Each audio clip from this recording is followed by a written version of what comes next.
धन्यवाद, धन्यवाद, धन्यवाद। सच्चे जीवित महान सामर्थी परमेश्वर, हम आपका हृदय से धन्यवाद करते हैं क्योंकि आप अद्भुत युक्ति के द्वारा अद्भुत कार्य करते हैं। प्रभु, आपके किए को मनुष्य तब तक नहीं समझ सकता जब तक कि आप पवित्र आत्मा के द्वारा उसको प्रकट ना करें। कोई परमेश्वर को नहीं जानता जब तक कि आपका प्रकटीकरण स्वयं आप ना करें। हम प्रभु आपका हृदय से धन्यवाद करते हैं आपकी अद्भुत युक्ति, अद्भुत बुद्धि के लिए। सारी महिमा आपको मिले और पवित्र आत्मा के द्वारा हम सबके हृदयों में वो प्रकाश हमें प्राप्त हो जिससे हम आपको, आपका महिमा का दर्शन पाए। हर एक व्यक्ति उस महिमा के दर्शन पाकर आपकी महिमा को अपने जीवन में ग्रहण करे और हर एक का जीवन आपकी महिमा का कारण बने। आदर और महिमा आपको मिले। धन्यवाद करते इस प्रार्थना को प्रभु यीशु मसीह के पवित्र नाम से मांगते हैं, आमीन। सबको जय मसीह की। परमेश्वर का बहुत धन्यवाद करते हैं क्योंकि वो महान सामर्थी परमेश्वर है, अद्भुत युक्ति करने वाला है। आज हम लोग तीसरा रहस्य देखेंगे और तीसरा रहस्य है पवित्र शास्त्र में प्रकट किया गया एक और रहस्य तथा विश्वास द्वारा प्राप्त किया गया रहस्य। ये रहस्य हम विश्वास से प्राप्त करते हैं। कलीसिया का अपने वाचा प्रमुख के साथ एकता, ये एक रहस्य है।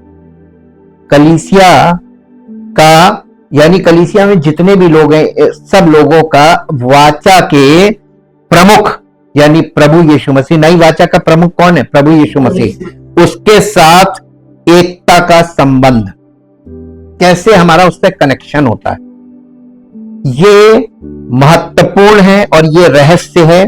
और ये एक ऐसा रहस्य है जिसके लिए पवित्र आत्मा वचन के द्वारा अगर प्रकाश ना दे तो आपको कभी समझ में नहीं आ सकता। इफिसियों की पत्री उसका 5 अध्याय, इफिसियों की पत्री उसका 5 अध्याय,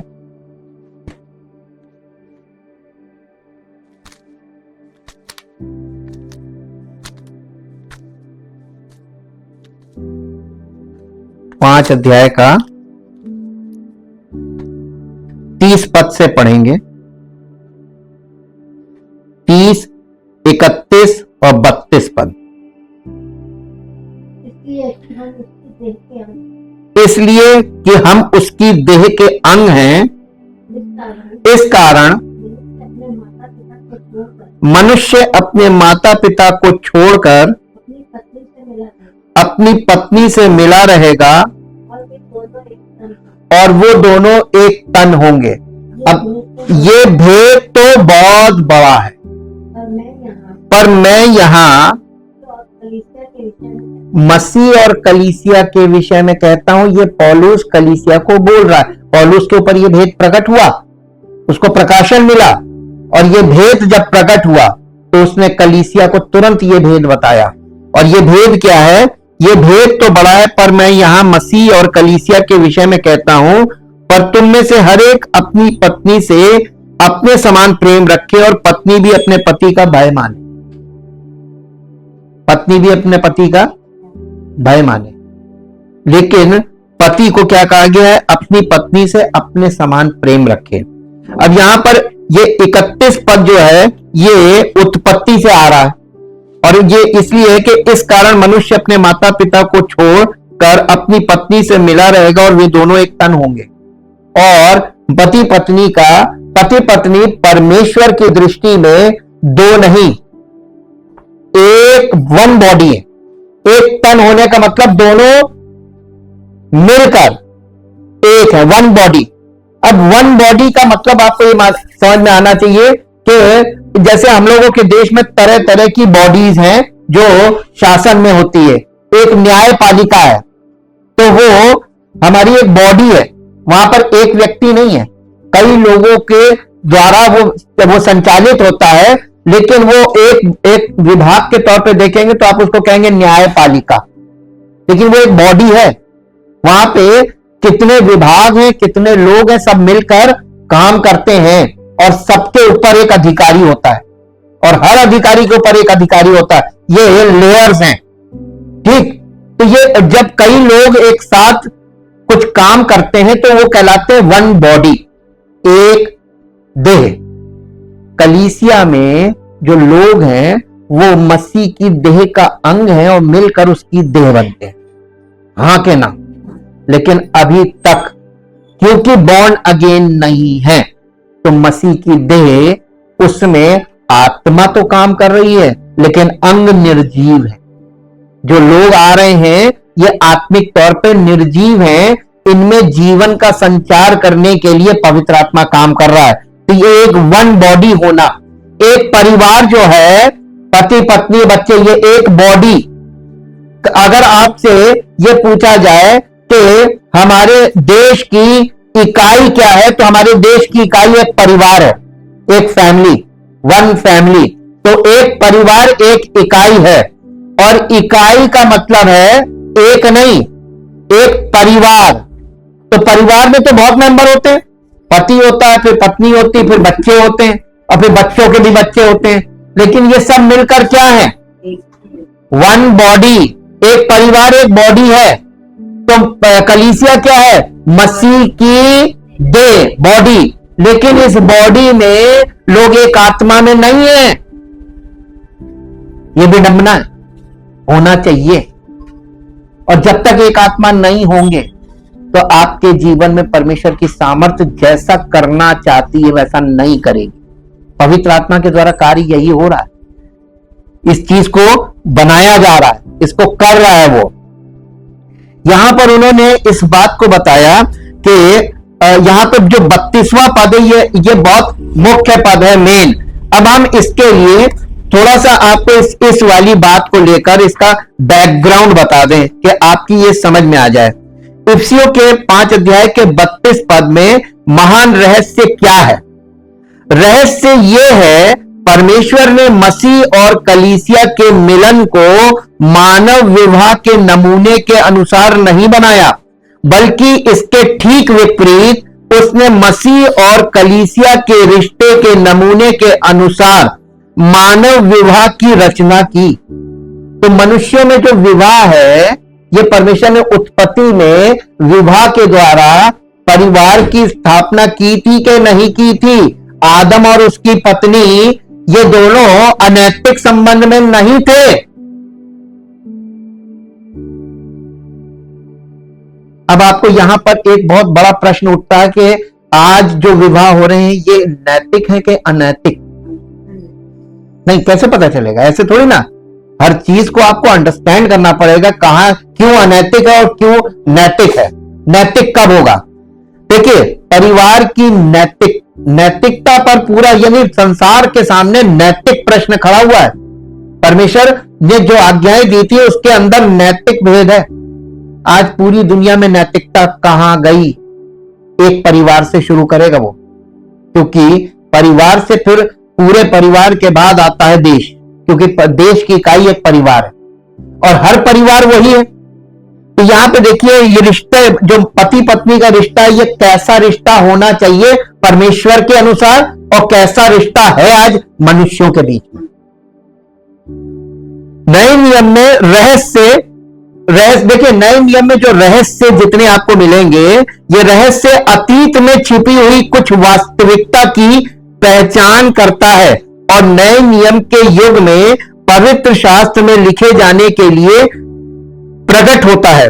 विवाह मसीहा और उसकी कलीसिया के बीच मिलन के शानदार और सुंदर रहस्य का एक प्रतिबिंब है, जो नए नियम तक पूरी तरह से अज्ञात था। जब यीशु मसीह आया, नए नियम की शुरुआत हुई, नई वाचा की शुरुआत हुई, तब तक ये वाला जो भेद है ना, परिवार का भेद, पति पत्नी वाला, ये छिपा हुआ था, इसका लोगों को मालूम नहीं था। तो अनैतिक रिश्ते हो गए। अब आप कहेंगे अनैतिक? हाँ, अरे आप देखिए तो इफिसियों की पत्री के 5 अध्याय का 24 पद पढ़िए। 24 पद क्या कह रहा है? बस रुक जाइएगा। पर जैसे कलीसिया मसीह के अधीन है, वैसे ही पत्नियां भी हर बात में, कौन कौन सी बात में? हर बात में अपने अपने पति के, कैसे? जैसे मसीह, कलीसिया मसीह के अधीन है, ठीक? तो कलीसिया मसीह के अधीन है, ये वाली बात में जब हम लोग ग्रीक में जाके पढ़ते हैं तो ग्रीक में जैसे कलीसिया मसीह के अधीन है, इस बात को हाइपोटासो लिखा हुआ है। हाइपोटासो का मतलब होता है, हाइपोटाइसो का अर्थ है अधीन करना, अपने आप को, पत्नियों को अपने आप को अपने पति के अधीन करना है। नेचुरली होगी नहीं, उसको करना है। और इसके बाद दूसरा पॉइंट, दूसरा अर्थ है इसका, अधीनता में रखना, अधीनता में रखना, अपने आप को अधीन रखना। तीसरा है स्वयं को अधीन करना, आज्ञा का पालन करना। अधीनता का मतलब है आज्ञा का पालन करना, इफ एंड बट नहीं, यस। जैसे छोटे बच्चों को बोला जाए जाओ ये करो, भले ही गलत बोल दिया लेकिन बच्चे क्वेश्चन नहीं उठा सकते हैं, क्यों? आप उसके खिलाफ नहीं खड़े हो सकते, आपको जो बोला कर दो। क्योंकि अगर हस्बैंड है, हस्बैंड से ऊपर कौन है? परमेश्वर। तो परमेश्वर का मतलब मालूम हमने बताया था, पिता पुत्र पवित्र आत्मा। तो पिता पुत्र पवित्र आत्मा के बाद सेकंड नंबर पे कौन है? Husband, fourth number. फिर उसके बाद है पत्नी, है ना? फिर उसके बाद है बच्चे। तो बच्चों का तो एकदम नीचे लेवल है, पति पत्नी। अब यहां पे ये चीज समझिए, ये ग्रीक से जब आप खुलेगा तब आपको समझ में आएगा। किसी के नियंत्रण में प्रस्तुत होना, किसी की सलाह या उपदेश के आगे झुकना, यह शब्द एक ग्रीक सैन्य शब्द है। कौन सा? हाइपोटासो। ये एक ग्रीक सैन्य शब्द है जिसका अर्थ सेना के कमांडर के तहत सैन्य शैली में सैन्य डिवीजनों की व्यवस्था करना और सैन्य उपयोग में, गैर सैन्य उपयोग में। देखिए सेना में, देखिए हर लेवल पर अधिकारी होते हैं और जो कमांडर होता है नीचे, वो कमांडर को ऊपर वाला अधिकारी ऑर्डर करता है और उसके बाद वो सेना की टुकड़ी को ऑर्डर करता है। वहां पे शायद, रुकिए, पूछने, क्वेश्चन कर सकते हैं? ये शब्द वहां उससे रिलेटेड है और इसीलिए, और गैर सैन्य उपयोग में ये शब्द है कि ये समर्पण करने, सहयोग करने, जिम्मेदारी लेने और बोझ उठाने का एक स्वैच्छिक रवैया है। यानी खुद से, ये नहीं कि आपसे बोला जाए कि आप सहयोग करो। पति के साथ पत्नी को हर कंडीशन में ये सेंसिटिविटी होती है कि उसको मालूम है कि हमें कब कैसे इसको सपोर्ट करना है, और ये एक नैतिक विवाह का रूपरेखा बनाता है। इसी के आधार पर देखिए 5 अध्याय आपको बड़ा कठिन लगेगा, आज के युग में टफ चीज है कि पत्नियों को यह कहा जाए कि अपने अपने पति के ऐसे अधीन रहो जैसे प्रभु के, तो पहाड़ टूट जाएगा। ये कल्चर से बाहर चले गए, ये कल्चर से बाहर। लेकिन अब मैं आपसे उल्टा क्वेश्चन करूंगा, आप परमेश्वर जो रचयिता है, सब चीज नियंत्रण करता, सब कुछ कर सकता है, कुछ भी, आज लोग कौन से धार्मिकता लेकर उसके सामने खड़े हैं कि उसके सामने मांग रहे हैं कि ये कर दे, ये कर दे, और क्यों नहीं सुन रहा है? क्यों नहीं सुन रहा है? प्रार्थना करने वालों की, पूजा करने वालों की, अनुष्ठान करने वालों की कमी नहीं है, खूब और ज्यादा हो रहा है, लेकिन क्या कारण है कि कोई उत्तर नहीं आता? परमेश्वर रिस्पॉन्ड क्यों नहीं करता? क्योंकि मनुष्य परमेश्वर की एक बात नहीं मानना मांगता, सब अपनी बातें मनवाना मांगता है और उसमें इफ एंड बट लाके खड़ा कर देता है, अपनी दलील रखता है। देखिए मेरे साथ ऐसा, देखिए हम कैसे कर सकते, ये हम नहीं हो सकता। ये आप उसको मत बताइए, परमेश्वर को लोग सिखाने के चक्कर में है और इसीलिए उसने छोड़ दिया, जाओ जो तुम्हारे मन में आया करो। और आज दुर्दशा देख लीजिए पूरी दुनिया में, इंसानियत के नाम पे जानवर से भी बदतर हो गया इंसान। ये दशा क्यों आई? क्योंकि एक यूनिटी बिगड़ गई और एक यूनिट से पूरी दुनिया बिगड़ गई। परिवार की यूनिट, फैमिली यूनिट। परमेश्वर ने उत्पत्ति में अगर आप ध्यान से पढ़िए तो परमेश्वर ने जब आदम को बनाया तो उसके पास उसका एक जीवन साथी हो, एक लाइफ पार्टनर, उसको परमेश्वर ने उसको खोजने के लिए छोड़ दिया कि ये खुद चूज करे। उसने सब प्रकार के जानवर जब उसके पास भेजे, उसने सब जानवरों के नाम रखे। वहां पे मेरे से निकाल के पढ़ लीजिए, आपको पता चल जाएगा कि हम बाइबल से ही बोल रहे हैं, नहीं तो आप कहेंगे पता नहीं कहां से बोल दिया। मेरे साथ निकालिए, आपको मिलेगा दो अध्याय, उत्पत्ति 2 अध्याय,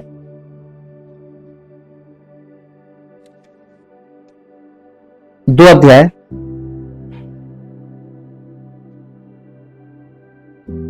18 पद से पढ़िए।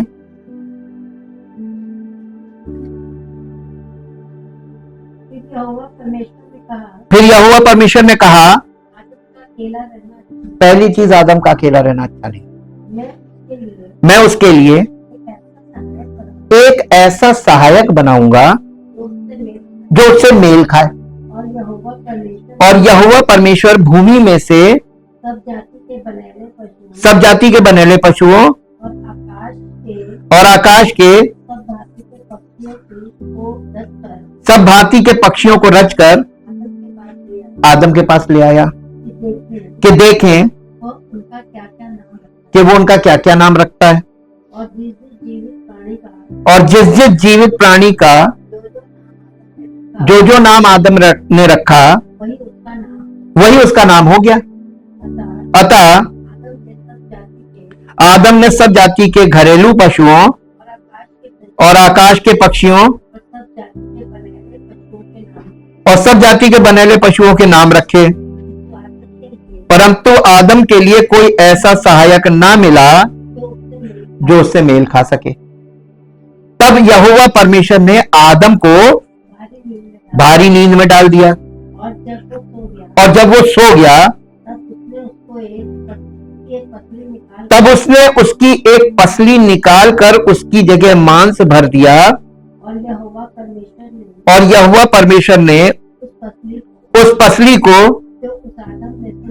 जो उसने आदम में से निकाली थी स्त्री बना दिया और उसको आदम के पास ले आया। तब आदम ने कहा, ना जब नहीं है, अब ये मेरी हड्डियों में की हड्डी और मेरे मांस में का मांस है, इसलिए इसका नाम नारी होगा क्योंकि ये नर में से निकाली गई है। इस कारण पुरुष अपने माता पिता को छोड़कर अपनी पत्नी से मिला रहेगा और वे एक ही तन बने रहेंगे। आदम और उसकी पत्नी दोनों नंगे थे पर ना लजाते। यहां पे देखिए, आप पूरा विवरण आपको मिला कि नहीं मिला, ये यहां पे अब इसमें जो स्टडी पॉइंट्स है तो हम आपको इसमें ये बताएंगे कि आदम को गहरी नींद में सुलाने का आत्मिक अर्थ मसीह में क्या है और उसकी देह में से उसकी दुल्हन को निकालना, कलीसिया में से सच्चे मसीहों की एक देह, मसीह की देह के रूप में निकालना कि ये उसकी दुल्हन है जो सेकेंड कमिंग पर प्रकट की जाएगी। बिल्कुल वही चीज है, कोई अंतर नहीं है। कलीसिया में वो यही तैयार कर रहा है।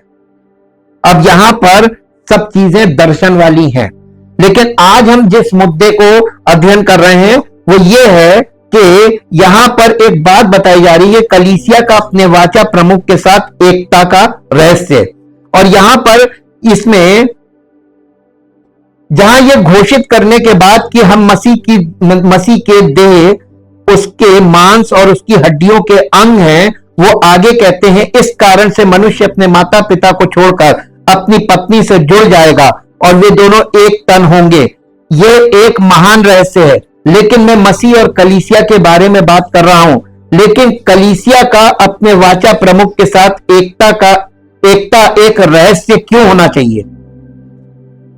आइए देखें कि रहस्य के 3 चिन्ह जिन्हें मैंने पहले बताया था यहां पर पाए जाते हैं या नहीं। सबसे पहले प्रकृति, भावना और तर्क ये नहीं समझ सकते कि कलीसिया अपने वाचा प्रमुख के साथ शाश्वत एकता में कैसे हो सकता है, कि भावी पत्नी जन्म से पहले दुल्हन हो सकती है। तर्क इसे कैसे समझ सकता है? और दूसरी बात, क्या यह बात बुद्धिमानों और विवेकशील लोगों से छिपी नहीं है, जो इसके विरुद्ध अपने तीर यहां तक कि कटु शब्द भी छोड़ते हैं और इसे सार्वभौमिक तिरस्कार और उपहास के साथ देखते हैं। अब देखिए, इसमें लोग पूरी दुनिया में इसको लेकर तरह तरह की अजीब अजीब बातें बोलते हैं।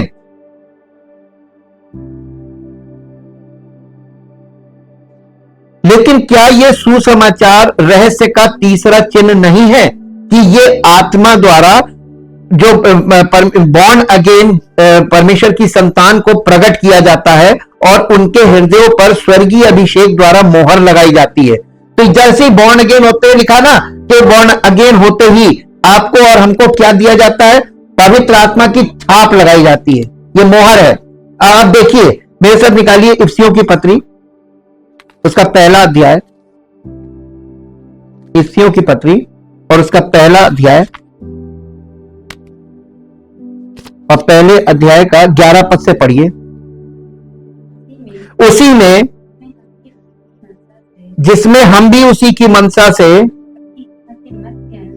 जो अपनी इच्छा के मत के अनुसार सब कुछ करता है, पहले से ठहराए जाकर मिरास बने, कि हम जिन्होंने पहले से मसीह पर आशा रखी थी उसकी महिमा की स्तुति के कारण हो, और उसी में तुम पर भी जब तुमने सत्य का वचन सुना, जो तुम्हारे उद्धार का सुसमाचार है और जिस पर तुमने विश्वास किया, प्रतिज्ञा किए हुए पवित्र आत्मा की छाप लगी। जैसे बॉर्न अगेन होते हैं तो पवित्र आत्मा के अभिषेक की छाप लगती है हृदय पे, लेकिन पवित्र आत्मा नहीं मिलता। पवित्र आत्मा तो मसीह की देह में ही मिलेगा आपको सिर्फ उसकी छाप मिली है ताकि आप परमेश्वर के वचन का प्रकाशन आपके हृदय में प्रकाशित हो, आप देख सकें और इस बात को देखें कि प्रभु यीशु मसीह के द्वारा परमेश्वर क्या कर रहा है हमारे जीवन में। और इसीलिए लिखा है कि आत्मा की छाप लगी, ये उसके मोल लिए हो के छुटकारे के लिए हमारी मीरास का बयाना है, कि उसकी महिमा की स्तुति हो। बयाना का मतलब समझते हैं? जब कोई चीज हम खरीदने वाले होते हैं, डील हम देखते हैं और हम पसंद कर लेते हैं, तो डील पक्की करने के लिए एक टोकन मनी दे, उसी को बयाना बोलते हैं। तो ये जो पवित्र आत्मा की मोहर लग रही है, ये बयाना है। अगर सही समय पर आपका उसके साथ संबंध सही हो गया तो पूरा अधिकार आपको मिलेगा, और नहीं हुआ तो बयाना जब्त हो जाएगा, बयाना वापस नहीं होगा। ठीक, तो वो बयाना आपकी किसी काम का नहीं। आज मैक्सिमम लोग कहां खड़े हैं? मसीहत की बात कीजिए, सच्ची मसीहत बाइबल में जुड़ी कहीं नहीं है, कहीं नहीं है। यही एक रहस्य है कि वो अपने लोगों पे मोहर लगा रहा है। शैतान की मोहर अलग शैतान लगा रहा है, मसीह विरोधी की मोहर लग रही है। तो आपके जीवन में कोई एक मोहर होगी, या उधर की या इधर की। अब कौन सी मोहर आपके जीवन में लग रही है? आपके हृदय में लगेगी। और वो मोहर कौन देख सकता है? पिता, पुत्र, पवित्र आत्मा। दूसरा शैतान, शैतान के दूत, शैतान की आत्मा। ये लोग भी देख सकते हैं कि आप में किसकी। देखिए, दुष्ट आत्माएं और जो स्पिरिचुअल फोर्सेस हैं, वो इस मोहर को आपके हृदय में अगर लगी है ना, इसे वो देख लेंगे। शायद कोई व्यक्ति ना देख पाए, मनुष्य नहीं देख सकता, मनुष्य के पास इतनी परमेश्वर ने वो नहीं दी है। वो देख लेंगे, और वो देख लेंगे तो वो आपके परिवार के आसपास नहीं फटकेंगे। उन्हें मालूम है यहां मोहर लगी हुई है, ये प्रभु का है, इसको छोड़ दो। और लोग पूरी तरीके से सरेंडर नहीं करते, और जब तक आप पूरी तरीके से सरेंडर नहीं करेंगे, वो आपको पूरी तरीके से अपनाएगा नहीं, तो आपका उसके पर अधिकार, किस अधिकार से आप मांगेंगे? फिर यहां पे पति पत्नी वाला ला रहे हैं। यहां पे प्रभु पति पत्नी को रखकर मसीह और कलीसिया के विषय में बात कर रहा है। क्या कोई पत्नी किसी भी पति से कुछ भी मांग सकती है? जैसे कलीसिया यीशु मसीह के साथ सही संबंध नहीं हुआ, पूरे रिलेशनशिप में नहीं है वाचा के अंतर्गत, तो क्या यीशु मसीह से वो अधिकार से प्रार्थना करके कुछ मांग सकती है? यही तो मैं शुरू से बता रहा हूं कि प्रार्थनाएं तो बहुत हो रही हैं, संबंध कहां, कनेक्शन, अनैतिक संबंध हुआ कि नहीं हुआ? जो शारीरिक तौर पर अनैतिक संबंध चल रहा है वही आत्मिक तौर पर चल रहा है। अब आप देखिए इसको, आपको देखना आना चाहिए, आप देख सकते हैं, अभी भी देख सकते हैं। अभी आप देखिए कि आजकल की पत्नियां अपने पति के कितने अधीन हैं। तो कलीसिया मसीह के अधीन है आज के युग में? नहीं। क्यों नहीं है? क्योंकि परिवार की इकाई, जब जो इकाई में गड़बड़ी है वही कलीसिया में आ गई। क्योंकि परिवार के लोग तो कलीसिया में आते हैं, तो कलीसिया में अनैतिक तरीके से आ रहे हैं कि नहीं आ रहे हैं? तो कहां मसीह के साथ संबंध, और किस अधिकार से मांगा रहा है? प्रभु ये कर दे, प्रभु ये कर दे, प्रभु ये दे दे, प्रभु ये दे दे। कैसे मांग सकते? नहीं मांग सकते। लेकिन इतना ये भेद लोगों की नहीं समझ में आ रहा है, क्योंकि जीवन शैली आज के वर्तमान युग में आप देखिए तो ये जो बहुत पुरानी ओल्ड कल्चर माना जाता है कि नहीं, आप पत्नियां नहीं, अब तो पढ़ी लिखी हो गई, अब जॉब करती हैं। तो प्रभु ने कहीं पढ़े लिखे होने के लिए, जॉब करने के लिए मना तो नहीं किया था। अच्छा हो, आप शिक्षित हो और आप जॉब कर रही, बहुत अच्छी बात। लेकिन परमेश्वर ने जो क्रम बनाया था परिवार का, वो क्रम कहां है? तो फिर कौन सी कलीसिया? कलीसिया के आधार पर बात हो रही। यहां पे महान रहस्य कलीसिया के रिलेटेड बोला जा रहा है। पौलुस ने जब ये भेद खोला था, क्योंकि उस जमाने में भी यही हो रहा था जो आज कलीसियाओं में हो रहा था, तो पवित्र आत्मा ने पौलुस के द्वारा भेद खोल दिया। जब आप यहां पर पढ़ते हैं, अभी अब जब इफिसियों में आप पढ़ रहे थे, जब हमने भी सत्य का सुसमाचार, ये हम अपने लिए मत सोचिएगा, हम तो अभी सुन रहे हैं, इसको समझ रहे हैं। ये इफिसियों की कलीसिया को बोला जा रहा है। जब उन्होंने विश्वास किया था, सुना था, उनको ये भेद बताया जा रहा है, तो उनको बताया जा रहा था, और इसके बाद आज उन्हीं के द्वारा हमको बताया जा रहा है। पवित्र आत्मा उन्हीं के, क्योंकि कलीसिया आज भी कलीसिया से यही बात की जा रही 2025वें वर्ष में, और आज भी वही दशा, बल्कि उससे ज्यादा बदतर हो। अब मैं आपको इसकी बैक हिस्ट्री बता दूं। इनमें से एक पद निकालिए, ताकि कुछ चीजें, रहस्य जो होता है ना, उसके लिए बताया ना कि समझाना मुश्किल है, समझना आसान है। तो परमेश्वर का आत्मा आपको समझ दे कि आप वो समझें जो वो वचन के द्वारा हमें दिखाना चाह रहा है, आप वो देख सके और समझ सके। मेरे साथ एक इसमें निकालिए दूसरा थिस्सलुनीकियों और उसका 2 अध्याय। इसके ऊपर एक हेडिंग है, पाप का पुरुष, अर्थात ये किसके विषय में लिखा है?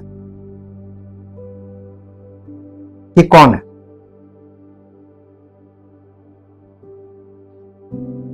ना,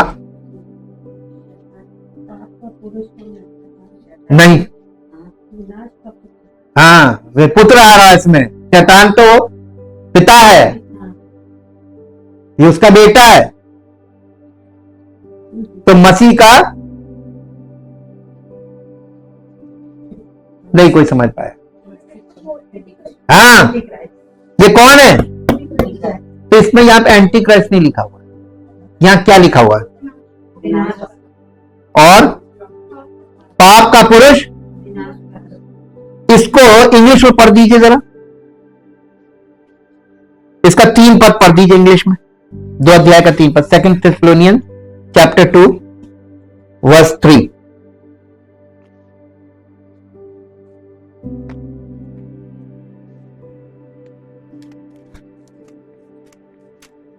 let no one deceive or beguile you in any way, for that day will not come except the apostasy comes first, unless the predicted great falling away of those who have professed to be Christians has come. आप इसका मतलब नहीं समझे होंगे। यहां पे ये लिखा हुआ है यीशु मसीह की सेकंड कमिंग के बारे में बताया जा रहा है कि वो दिन तब तक नहीं आएगा, उससे पहले जो लोग अपने आप को मसीही कहते हैं वो मसीहत को छोड़कर भागने लगे, तिरस्कार करने लगे। फॉलिंग अवे, अपोस्टेसी, पाखंड हो जाएगा। आज बताइए क्या हो रहा है? मसीहत को छोड़ के भागेंगे लोग और पाखंड करेंगे। मसीही होने का पाखंड होगा और उसको छोड़कर भागेंगे, सच्ची मसीहत से भागेंगे। जहां सच्ची मसीहत की बातें हो रही वहां से भागेंगे। ये यहां पे पहले बताया गया, हाँ, and the man of lawlessness, bracket में लिखा सिन, लॉलेसनेस, पाप की एक और परिभाषा है। वो परिभाषा क्या है? अराजकता। लॉलेसनेस का मतलब होता है अराजकता। आज के युग में बताइए क्या चीज चरम सीमा पे है? हिंदी में अराजकता का मतलब क्या होता है? कोई नियम किसी के लिए एक परफेक्ट नियम नहीं है, सबके लिए अलग अलग नियम। मंत्री है तो उसके लिए अलग है, अधिकारी है तो उसके लिए अलग है, और कॉमन मैन है उसके लिए अलग है, गरीब लोग हैं उनके लिए अलग है। ये अराजकता नहीं है तो और क्या है? ये कहां से आ गई? परमेश्वर ने इस संसार को जब बनाया था ना, फर्स्ट क्रिएशन जाके देखिए, ऑर्डरली क्रिएशन है। एक एक चीज का एक क्रम बनाया था। क्रम बना था कि नहीं बना? ये क्रम कैसे टूटा? जड़ पे जाइए। सारी चीजों की रचना करने के बाद इस पे केयर टेकर किसको रखा था? आदम और उसकी पत्नी को, पति पत्नी को, है ना।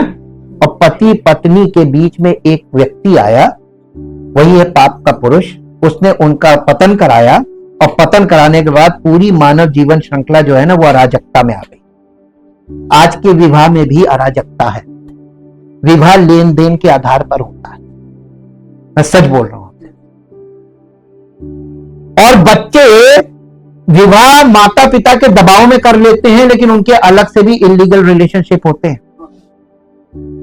आज के युग में ये सब चीजें आप लोगों के स्टैटिस्टिक्स हैं, आज के युग में बताने की जरूरत नहीं, आपको मालूम होना चाहिए कि जितनी स्पीड से शादी हो रही है उसकी डबल स्पीड से टूट रही। क्यों टूट रही? लॉलेसनेस, अराजकता है। कोई किसी दुनिया में विवाह को लेकर कोई नैतिक तरीका नहीं है।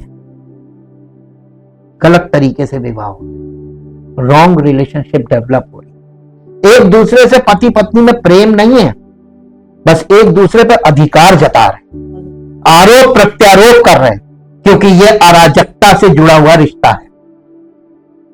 परमेश्वर की उपस्थिति में नहीं हो रहे विवाह। विवाह डिस्को हो रहा है। विवाह में वो लगाते हैं ना, क्या बोलते हैं तो डीजे। विवाह में डीजे चल रहा है, कोई गंभीरता नहीं, रिलेशनशिप को लेकर कोई गंभीरता नहीं।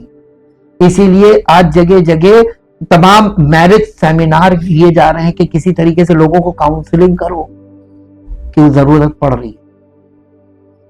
जब पति पत्नी एक यूनिट खराब हो गई, पहली यूनिट खराब हो गई, तो इस समय संसार में जितने भी परिवार हैं सारी यूनिट किसने खराब कर दी? तो इस सब परिवारों में हर जगह रिश्तों में अराजकता है कि नहीं? जहां पत्नियां निर्बल पड़ रही हैं, पति उसके ऊपर हावी है। जहां पति निर्बल पड़ रहा है वहां पत्नियां हावी है, और कहीं दोनों निर्बल पड़ रहे हैं, बच्चे हावी हैं। ये लॉलेसनेस हुई थी कि नहीं हुई? वही कलीसिया में वही लोग तो निकल कर आ रहे हैं कलीसिया। तो कलीसिया के अंदर परमेश्वर के परिवार में जो परमेश्वर का पवित्र रिश्ता हमारा परमेश्वर के साथ है, पिता पुत्र पवित्र आत्मा के साथ, पवित्र प्रेम, पवित्र अनुग्रह और पवित्र आत्मा में सहभागिता, ये कहां है आज कलीसिया? क्योंकि सब परिवारों में वही लोग आ रहे हैं। और जब आप प्रभु के अधीन कैसे हो सकते हैं बताइए।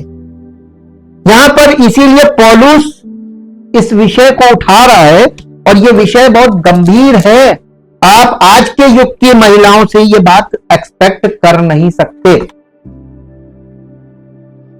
लेकिन परमेश्वर के वचन में एक बड़ा अच्छा एग्जाम्पल दिया हुआ है, मेरे साथ वो भी निकाल के देख लीजिए। वो आपको मिलेगा, पहला पत्रस निकालिए।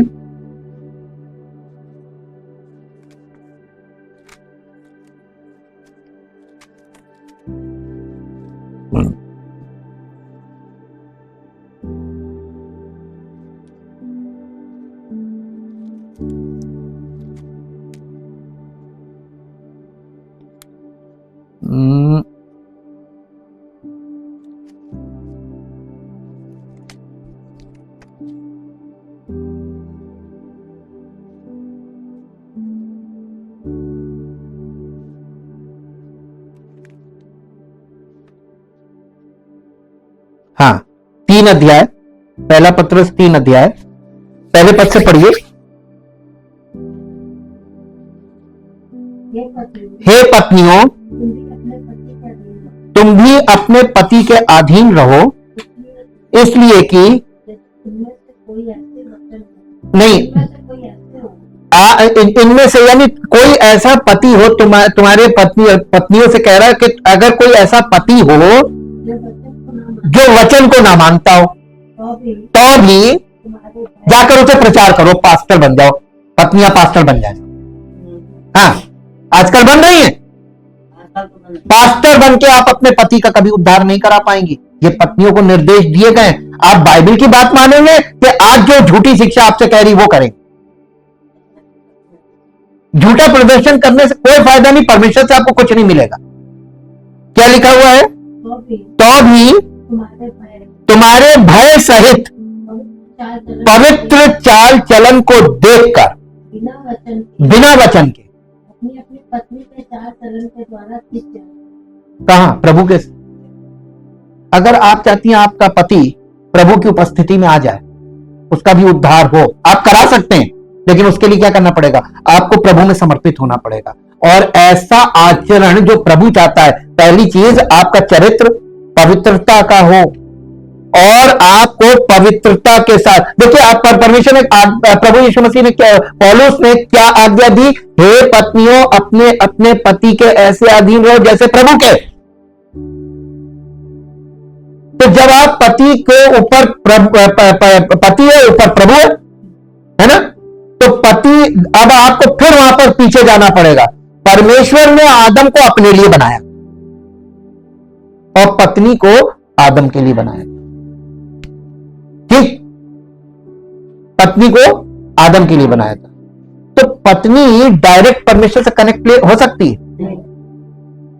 ये फिर वही बात है ना, लॉलेसनेस हो गई, अराजकता हो गई। तो ये अराजकता आज आपको बहुत कॉमन है, दिखाई दे रही चारों तरफ, बताने की भी जरूरत नहीं है। लेकिन वचन, चूंकि आपको भेद नहीं मालूम है, तो वचन में ये भेद रखा हुआ है कि ऐसी पत्नियों को वो एक्सेप्ट नहीं करेगा, क्योंकि पति पत्नी उसके सामने वन बॉडी है। तो वन बॉडी में आओ, एक ऊपर एक, जो जिसको ऊपर होना चाहिए उसको ऊपर, इसको ताबे होना चाहिए। अगर ऐसे आओगे तो ग्रहण योग्य है। और पत्नी ऊपर, परमेश्वर करना, जाओ पहले जाओ करेक्शन करके आओ, करेक्शन करके आओ, क्योंकि परमेश्वर एक्यूरेसी पसंद करता है।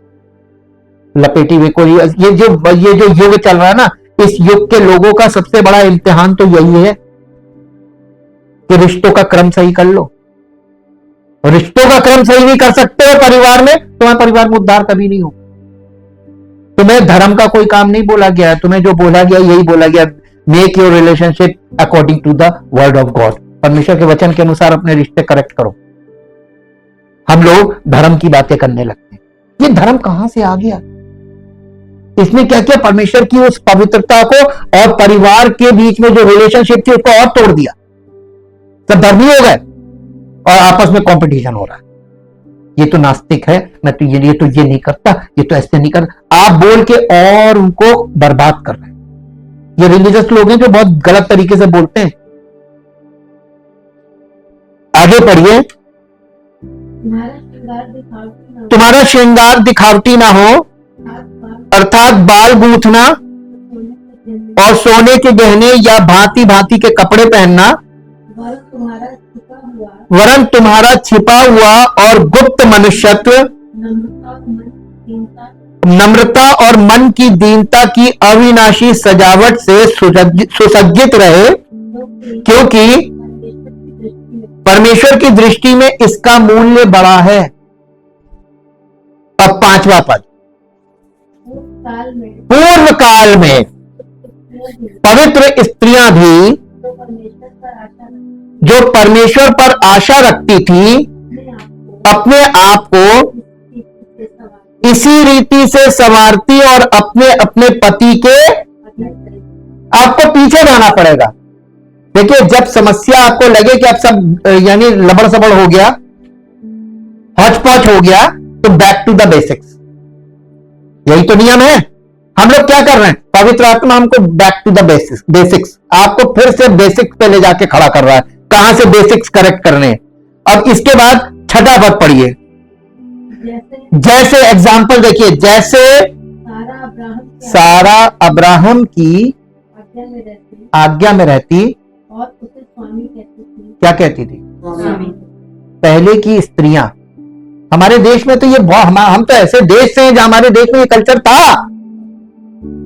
कभी भी वाइफ जो है अपने हस्बैंड का नाम नहीं लेती थी, स्वामी का दर्जा देती थी। मालिक कहती थी, वो मेरे मालिक है, उनसे पूछना। वो उसको अपने पति को मालिक बोलती थी और उनका नाम यहां पे लिख के रखती थी और ये गुदा लेती थी और कहती थी ये है नाम। कभी मुंह से नाम नहीं लेती थी। पूर्व काल की स्त्रियां, ये लिखा हुआ है। और हम लोग ये एशियन कल्चर में, बाइबल वहीं की बात कर रही है। परमेश्वर उसी बेसिक्स को लाके सामने खड़ा कर रहा है। और आज हम लोग कहां पहुंच गए? तू तलाक हो गया।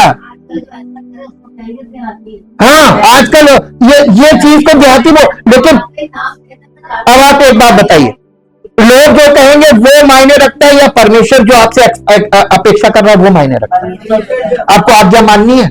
अगर आप उससे रिश्ता बनाना चाहते हैं तो आपको ये करना ही पड़ेगा। अब आप बताइए, उसने कोई धर्म का काम बोला करने को? लेकिन जो बोला है ना, ये आज के युग के लोगों के लिए भारी हो जाएगा। है भारी?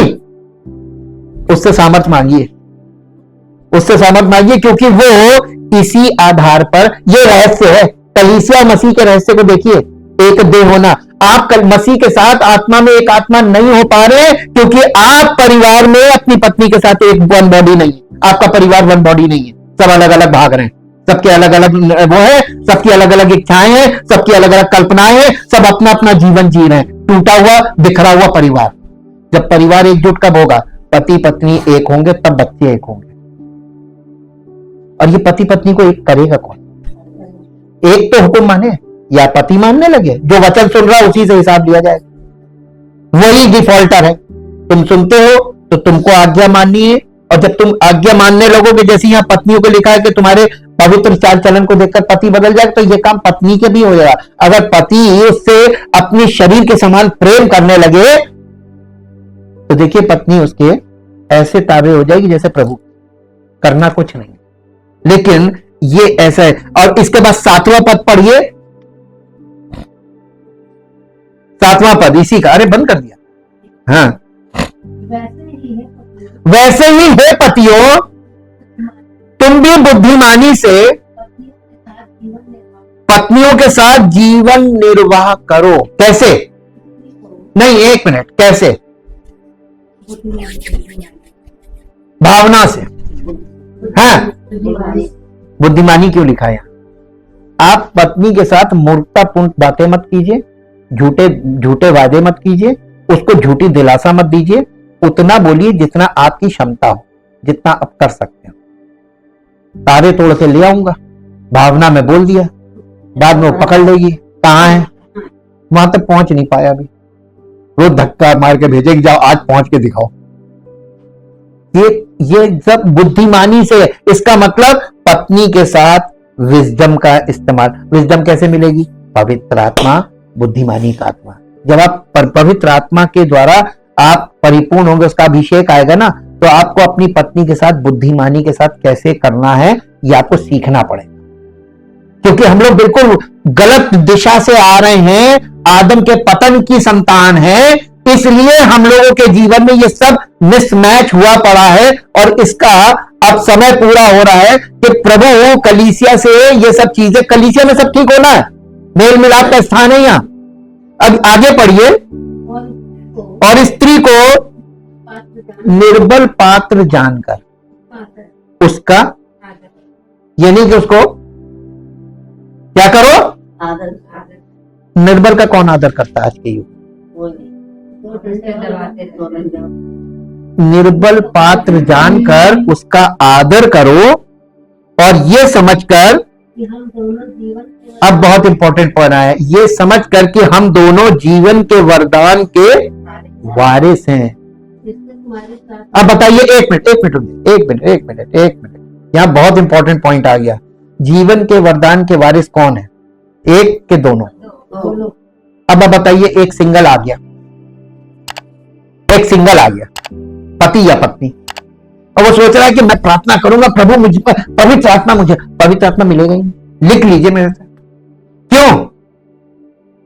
क्योंकि प्रभु का वचन कह रहा है कि दोनों, तो इसका मतलब परमेश्वर के सामने आप दोनों एक हैं और दोनों होंगे, यानी एक साथ सही रिश्ते में होंगे, तो आपको कुछ मांगना नहीं है, आप वारिस हैं, बॉर्न अगेन हो जाएंगे, वारिस हो जाएंगे। यही तो लिखा हुआ है कि हम दोनों जीवन के वरदान के वारिस हैं जिससे तुम्हारी, इसका मतलब अगर आपस में डिस्प्यूटेड हैं पति पत्नी तो क्या होगा? ग्रहण होगी। तो फिर आज कलीसिया में कौन सी प्रार्थनाएं चल रही? किसी के रिश्ते ऐसे नहीं है, जैसा प्रभु ने कहा ऐसा रिश्ता कहीं नहीं है। ना पत्नियां ऐसे अधीन है जैसे प्रभु के, और ना पति ऐसे प्रेम करते हैं जैसे अपनी देह से, जैसा प्रभु ने हमसे एक्सपेक्ट किया है वैसा आप करके तो देखिए, फिर आप प्रभु को देखिए। उसने कहा मुझे परख कर देखो, उसने वचन में जो वायदे किए हैं ये वायदे वो पूरे तब करेगा जब आप कंडीशन फुलफिल करेंगे। अब आप बताइए, कोई धर्म का काम बोला? आज कलीसियाओं में क्या चल रहा है? धर्म कर्म चल रहा है। ये झूठी शिक्षा है। यहां पर ऊपर हेडिंग पति और पत्नी लिखा हुआ 3 अध्याय में, ये पतरस ने भी ये बात को लिखा। पतरस को मालूम था क्योंकि वो फाउंडेशनल पर्सन था, कलीसिया का फाउंडेशनल व्यक्ति, प्रेरित, वो प्रेरित जिसने पेंतेकोस्त के दिन खड़े होकर जब बोला पवित्र आत्मा की सामर्थ में, तो वहां पर सुनने वालों के हृदय छिद गए, 3000 लोगों का हृदय परिवर्तित हुआ, कलीसिया की शुरुआत हुई। ये वही व्यक्ति है, उसने पत्री में ये लिखा। अब आप बताइए, प्रेरितों की शिक्षा क्या थी कलीसिया के परिवारों के लिए? करेक्ट योर ऑर्डर्स, क्रम सही करो। क्रम कहां से गड़बड़ है? पति भी गड़बड़ है, पति का परमेश्वर के साथ कोई संबंध नहीं है, जिसके कारण उसका पत्नी के साथ सही संबंध नहीं है, जिसके कारण बच्चे अराजक हो गए, अराजकता फैल गई। आज पूरी दुनिया में ये हो गया, ये पूरा युग ऐसा ही है। करेक्शन बताइए, बैक टू द बेसिक्स। आपको क्या करना पड़ेगा? अगर आप खुद एक सही होगा तो एक को देखकर दूसरा सही होगा, दूसरे को देखकर तीसरा सही होगा, क्योंकि खरबूजे को देखकर ये फॉर्मूला काम करेगा कलीसिया, और ये काम कलीसिया में ही शुरू होगा, तब ये बाहर सब तरफ अपने आप फैलने लगेगा, है ना? एक दूसरे को लोग एग्जाम्पल तो देखेंगे, आपको नमूना। परमेश्वर क्या कर रहा है? कलीसिया के हर परिवार को एक नमूना बनाना मांगता है। आपको मालूम है कि कलीसिया का जो शुरुआत है वो कैसे, प्रभु ने कहा मैं अपनी कलीसिया बनाऊंगा, लेकिन कैसे पे आए? तो मेरे साथ पद निकालिए, आइए। कितना महत्वपूर्ण ये सब्जेक्ट है और ये बहुत इंपॉर्टेंट है, जिसे हमें और आपको समझना आवश्यक है, क्योंकि हम इसके बिना कलीसिया नहीं हो सकती। इसका 3 अध्याय निकालिए, पहला तीमुथियुस 3 अध्याय।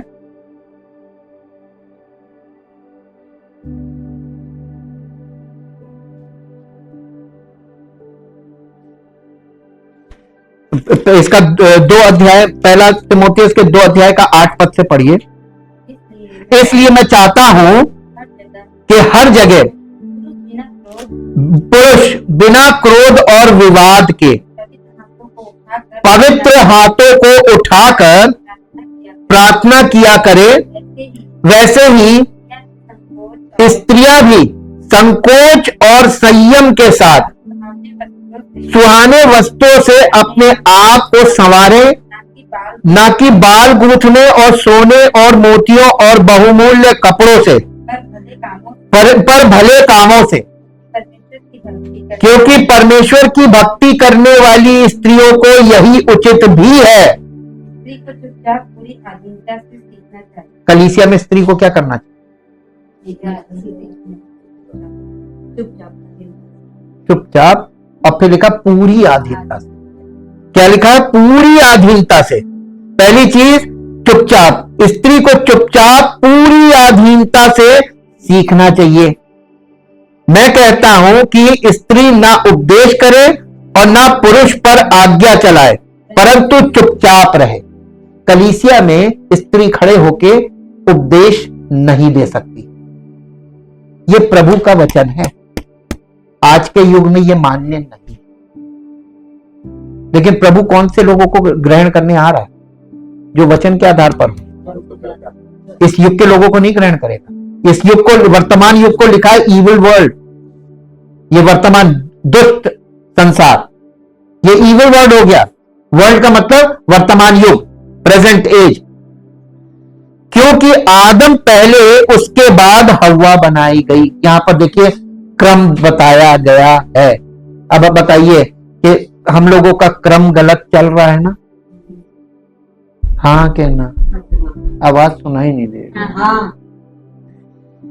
क्योंकि आदम पहले, उसके बाद हवा बनाई गई, और आदम बहकाया ना गया, पर स्त्री बहकावे में आकर अपराधनी हुई। तो भी स्त्री बच्चे जनने के द्वारा उद्धार पाएगी, यदि वो संयम सहित विश्वास, प्रेम और पवित्रता में स्थिर रहे तो।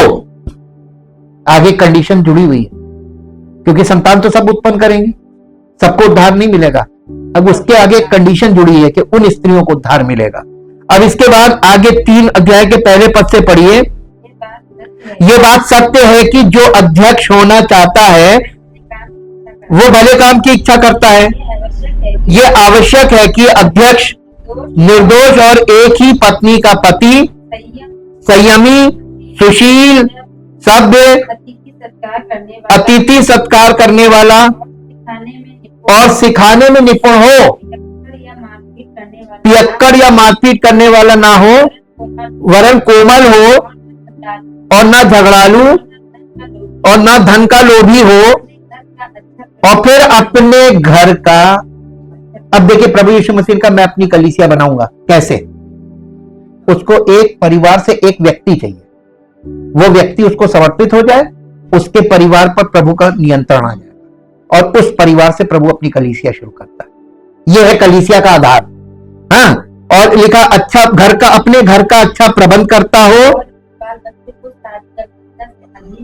और अपने बाल बच्चों को सारी गंभीरता से अधीन रखता हो।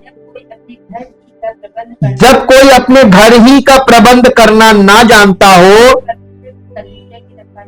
तो परमेश्वर की कलीसिया की रखवाली कैसे करेगा? पास्टर नहीं हो सकता हो जी।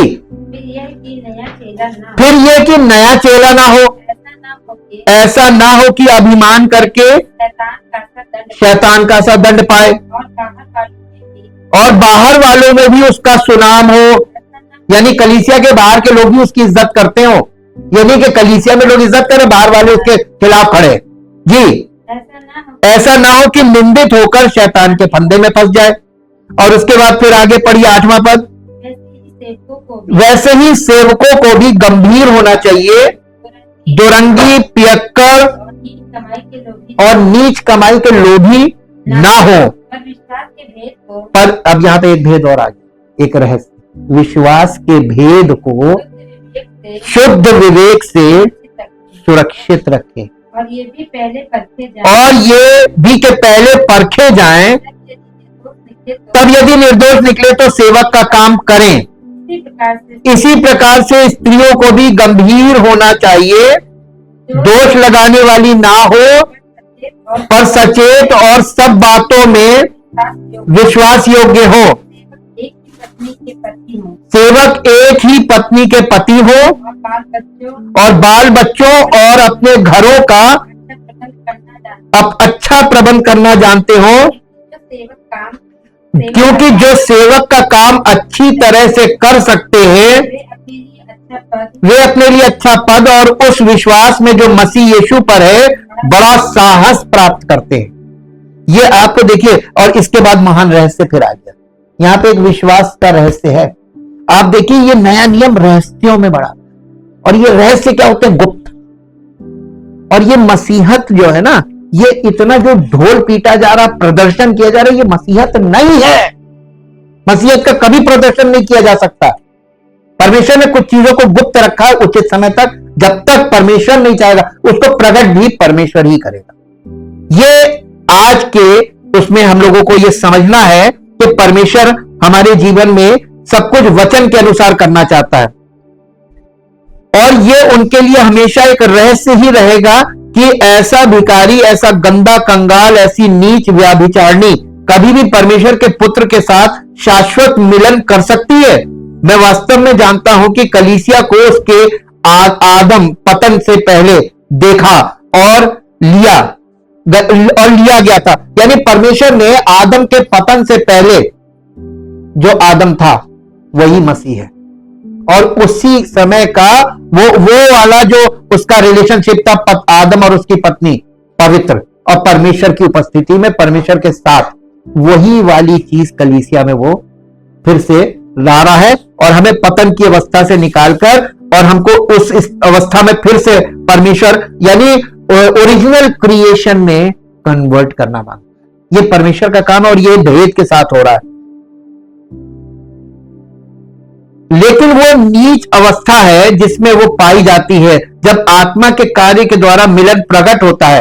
यदि कोई राजा किसी भिखारी लड़की को अपनी विवाह कर ले और सिंहासन पर ले जाए, तो ये उस चमत्कार का आधा या 1000वां हिस्सा भी नहीं होगा। जैसा कि ईश्वर का प्रिय पुत्र अपनी कलीसिया और दुल्हन को अपने साथ एक कर ले। उसे जब वो सबसे निचले नर्क में गिर गई थी, पतन के खंडहरों से बाहर निकाले, उसे अपने खून से धोए, उसे अपनी धार्मिकता के कपड़े पहनाए, उसे अपने साथ एक होने की भावना में लाए, और उसे दिखाए कि ये मिलन सभी दुनियाओं के से पहले अस्तित्व में था। ये कितना रहस्य है कि विश्वास के द्वारा हृदय में इसे ग्रहण किया जाए। लेकिन रहस्य का सार यह है कि यह प्रकृति, इंद्री और तर्क से परे है। और फिर क्या? प्रकृति, इंद्रिय और तर्क इसके खिलाफ नहीं लड़ेंगे। और क्या ये सोचकर विश्वास डगमगाएगा नहीं कि पाप और शर्म की गहराई में डूबा एक नीच व्यक्ति परमेश्वर के गौरवशाली पुत्र के साथ अनंत एकता में होगा? क्या संदेह के हजारों तीर मन में नहीं चुभते कि क्या ये बातें सच हो सकती हैं? क्या शैतान हमेशा अपने संदेह और भय के सभी नारकीय हथियारों का इस्तेमाल आत्मा को संदेह, निराशा और की लहरों में डुबाने के लिए नहीं करता?